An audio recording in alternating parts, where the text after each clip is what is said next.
Bismillahirrahmanirrahim. Assalamualaikum warahmatullahi wabarakatuh. Alhamdulillahirabbil alamin. Wassalatu wassalamu ala asyrafil mursalin wa ala alihi washabbihi ajmain, amma ba'du. Para sahabat Ahlul Quran yang disayangi Allah Subhanahu wa taala. Di kesempatan video kali ini kita akan membahas tentang hukum nun mati dan tanwin. Hukum nun mati dan tanwin. Sebelum kita masuk kepada bahasan tentang apa saja hukum nun mati dan tanwin, kita lebih dahulu bahas apa itu nun mati atau nun sukun. Nun mati atau nun sukun adalah nun yang berharokat dengan harokat sukun, seperti yang sama-sama kita ketahui bahwasanya di dalam Al-Quran salah satu harokat huruf adalah harokat sukun atau harokat mati. Kemudian tanwin yang sejauh ini kita pahami adalah harokat, dua harokat fathah atau fathatain, dua harokat dhammah atau dhammatain, dan dua harokat kasrah atau kasratain yang biasa kita baca dengan bunyi an, un, in atau an, in, un. Lalu secara istilah apa itu tanwin? Secara istilah adalah nun tambahan yang disukunkan yang berada pada akhir kalimat yang kalimat itu merupakan kata benda atau dalam bahasa Arab disebut dengan isim, yang dari segi pengucapan, tanwin dari segi pengucapan itu tidak dalam bentuk tulisan, jadi hanya bunyi saja, tidak ditulis dengan tulisan misalkan an tidak ditulis begini an, tetapi hanya bunyinya saja, di mana bunyinya dibuat dengan tanda tanwin tersebut. Baik, kita ambil contoh berikut. Untuk dhammatain, kitabun. Jadi kalimat bun ini merupakan tanwin dari kata benda. Kemudian inna kitaban, ini fathatain yang merupakan tanwin fathatain. Kemudian fi kitabin, maka bin ini menjadikan tanwin dengan tanda kasratain atau dua harokat kasrah.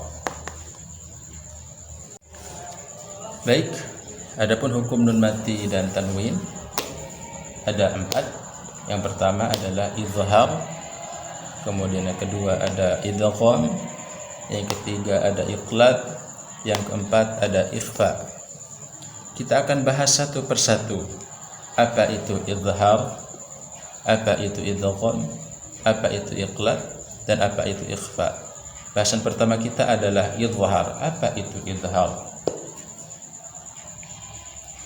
Baik, adapun bahasan yang pertama yaitu tentang izhar. Apa itu izhar? Izhar menurut bahasa yaitu jelas, sedangkan menurut istilah adalah bacaan yang dibaca dengan bunyi bacaan yang jelas tanpa adanya penghalang atau tanpa adanya suara yang menghalangi bacaan jelas tadi. Di huruf-huruf izhar ada 6, yaitu hamzah, ha, ain, ha, ghain, dan kha. Atau dengan istilah lain, izhar adalah apabila nun sukun atau tanwin bertemu dengan salah satu huruf izhar yang 6 tadi. Contoh di sini kita ambil contoh untuk huruf hamzah. A'udzubillahi minasyaitonir rajim. Wa min ahlil kitab, wa min ahlil kitab. Dari kalimat wa min ahlil kitab, contoh bacaan izhar itu terdapat pada huruf nun sukun bertemu dengan hamzah. Jadi dengan adanya nun sukun bertemu dengan hamzah ini menjadikan bacaan ini bacaan izhar. Kita ulang sekali lagi. Wa min ahlil kitab. Kemudian contoh kedua, kadihun ila rabbik, kadihun ila rabbik. Jadi bacaannya dibaca dengan suara yang lantang, suara yang jelas tanpa adanya penghalang. Maka dalam kalimat kadihun ila rabbik, bacaan izhar terdapat pada dhammatain bertemu dengan hamzah ini. Ini yang menjadikan bacaan ini merupakan bacaan izhar. Kita ulang sekali lagi contohnya. Kadihun ila rabbik. Kemudian contoh berikutnya. Syarri hasidin idza hasad. Syarri hasidin idza hasad. Bacaan izhar atau hukum izhar pada bacaan syarri hasidin idza hasad adalah ketika kasratain bertemu dengan hamzah. Jadi bacaan din idza atau din ini merupakan bacaan izhar dan dibaca dengan suara yang jelas tanpa adanya penghalang. Syarri hasidin idza hasad. Din idza. Syarri hasidin idza hasad. Kemudian contoh yang terakhir adalah nun sukun bertemu dengan hamzah. Man amana billah. Man amana billah. Salah. Man amana billah. Man amana billah. Jadi nun sukun bertemu dengan hamzah ini yang menjadikan hukum bacaan izhar pada kalimat ini. Man amana dibaca dengan bacaan yang jelas tanpa adanya dengung atau tanpa adanya samar-samar. Kita ulang lagi contohnya. Man amana billah. Baik, contoh yang kedua yaitu pada huruf ha. Contoh dalam izhar huruf ha. Contoh pertama, fala tanhar. Fala tanhar. Maka hukum izhar terdapat pada nun sukun ketemu huruf ha di sini. Fala tanhar. Kemudian berikutnya, la yamlikuna minhu khitaba. La yamlikuna minhu khitaba.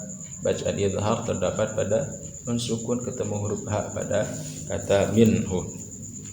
Kemudian contoh berikutnya yaitu fakulu minha. Fakulu minha. Jadi nun sukun bertemu dengan huruf ha pada kata minha. Kemudian contoh terakhir minhad. Minhad. Nun sukun ketemu dengan huruf ha. Masuk ke contoh huruf berikutnya yaitu huruf ain. Di sini ada contoh. Mari sama-sama kita baca. Min alaqa. Min alaqa. Huruf izhar, bacaan izhar, hukum izhar terdapat pada nun sukun ketemu dengan huruf ain. Min alaqa. Kemudian contoh berikutnya, dzi quwwatin 'inda dzil 'arsy makin. Dzi quwwatin 'inda dzil 'arsy makin. Bacaan izhar terdapat pada quwwatin inda, yaitu kasratain bertemu dengan huruf ain.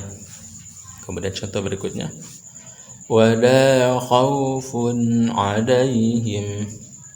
Wala khaufun 'alaihim. Hukum izhar terdapat pada dhammatain bertemu dengan huruf ain. Kemudian contoh yang terakhir, bighafirin amma ta'malun. Bighafirin amma ta'malun. Bacaan izhar terdapat pada kasratain bertemu dengan huruf ain. Baik, contoh berikutnya yaitu pada huruf ghain. Kita baca bersama. Fasayunghidun. Fasayunghidun. Baca hukum izhar pada kalimat fasayunghidun yaitu huruf nun sukun bertemu dengan huruf ghain. Nun sukun bertemu dengan huruf ghain. Kemudian contoh yang kedua, afuwan ghafura. Afuwan ghafura. Bacaan izhar terdapat pada fathatain atau tanwin fathatain bertemu dengan huruf ghain. Kemudian contoh berikutnya, fadhan ghalidha. Fadhan ghalidha terdapat pada tanwin bertemu huruf ghain atau fathatain bertemu huruf ghain. Kemudian ajrun ghairu mamnun. Ajrun ghairu mamnun terdapat pada tanwin atau dhammatain bertemu dengan huruf ghain. Kita lanjut ke contoh berikutnya. Baik, contoh berikutnya adalah contoh huruf ha. Kita baca bersama-sama. Wa tanhituna. Wa tanhituna. Bacaan izhar, hukum izhar terdapat pada nun sukun bertemu dengan huruf ha. Wa tanhituna. Kemudian contoh berikutnya, raghadan haitsu syi'tuma. Raghadan haitsu syi'tuma. Hukum izhar terdapat pada fathatain bertemu dengan huruf ha. Contoh berikutnya, ghaniyun halim. Ghaniyun halim. Bacaan izhar terdapat pada dhammatain bertemu dengan huruf ha. Ghafurun halim. Ghafurun halim. Bacaan izhar terdapat pada dhammatain bertemu huruf ha. Kita lanjut ke contoh berikutnya. Baik, berikutnya kita masuk ke contoh hukum izhar pada huruf kha. Kita baca bersama-sama. Dzarratin khaira. Dzarratin khaira. Hukum izhar terdapat pada kasratain bertemu dengan huruf kha. Contoh yang berikutnya, min khair. Min khair. Hukum izhar terdapat pada nun sukun bertemu dengan huruf kha. Kemudian contoh yang ketiga, min khasyah. Min khasyah. Nun sukun bertemu dengan huruf kha. Min khawf. Min khawf. Hukum izhar terdapat pada nun sukun bertemu dengan huruf kha. Baik, itu saja penjelasan yang bisa kita sama-sama pelajari pada kesempatan kali ini. Insyaallah untuk kesempatan berikutnya kita akan masuk ke bahasan tentang hukum nun sukun dan tanwin berikutnya. Terima kasih, mudah-mudahan bisa memberikan manfaat untuk kita semua. Allahumma arhamna bil Qur'an. Wassalamualaikum warahmatullahi wabarakatuh.